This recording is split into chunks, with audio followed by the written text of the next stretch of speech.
my name is Jennifer Decker. I have worked as a mental health counselor in Vermont and in other states. I have autism and I retired early on disability due to burnout from my job.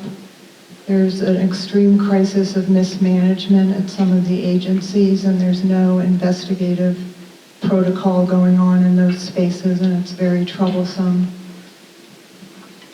I came here to speak about the fact that not just that issue, but too many people are in dehumanizing systems that don't take our humanity, sensitivity, and vulnerability into account.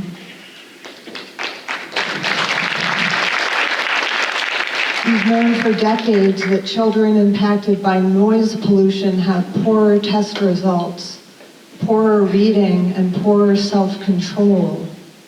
And when I looked at that list, I thought all of that affects their self-esteem. Brains of children are particularly vulnerable because they are developing.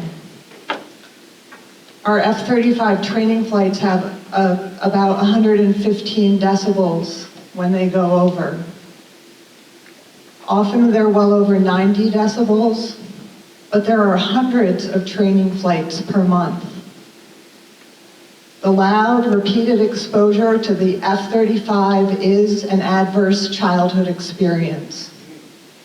We need to make children a priority. I am quoting Dr. Peter Bingham. He sent a letter to Bernie Sanders, and I do not know if there has been a reply. In his open letter, he said,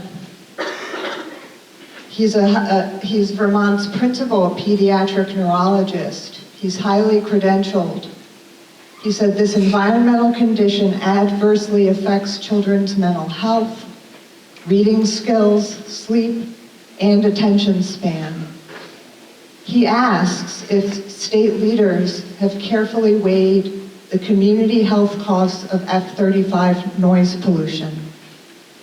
The effects are an increase of mortality due to heart attack, an increase in anxiety and depression, an increase in attention problems, an increase in aggressive behavior, and children are the most susceptible members of our society to noise toxicity. Soundproofing homes is not enough. VPAC needs to take responsibility for and clean up the PFAS mess it has also made in the Winooski River. How do kids feel growing up in a country when they learn by paying attention that their parents are made to pay taxes to a system that hurts them, their friends, and kills children in other countries and calls that collateral damage? I am going to be heard because I have one last thing I need to say. And I understand that, but I have autism and I need accommodations. And I'm asking for my community's help, because if I don't get to share this here, I will be going over to talk to someone that I don't know if I can trust.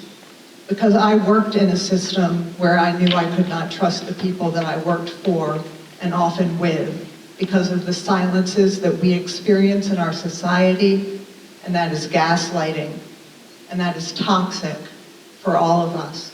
But the most important thing I came here to say is to the kids and to the kids inside of all of us, that it's gonna be okay.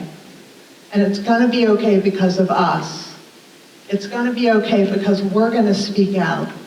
It's gonna be okay because we are sensitive, and because we're gonna be willing to be vulnerable. And we're gonna make this change, and we're gonna make it peacefully. Because peace is what's most important to the thriving of all of our humanity. You're here.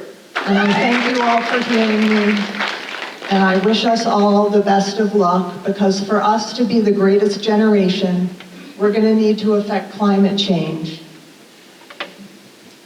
And we need to start that. We need to start that. Thank you. Thank you for hearing us tonight. All of you have been self-proclaimed champions of the working class. And Bernie, you already touched on this. 29,000 Vermonters are facing being cut from Medicaid and will have no mental health coverage. A reason given for discontinuing Medicaid coverage expanded during the COVID pandemic is the tremendous cost. Vermont's total expenditure for Medicaid in 2022 was $1.7 billion. As far as we know, Congress has approved $150 billion in weapons and funding for the war in Ukraine. And this payout of American taxpayers to Ukraine will continue if none of our representatives, you, will challenge the false war propaganda narrative that funding Ukraine is essential to freedom and will lead Ukraine to victory. Russia is winning the war militarily and economically. Ukraine cannot win, they can only die.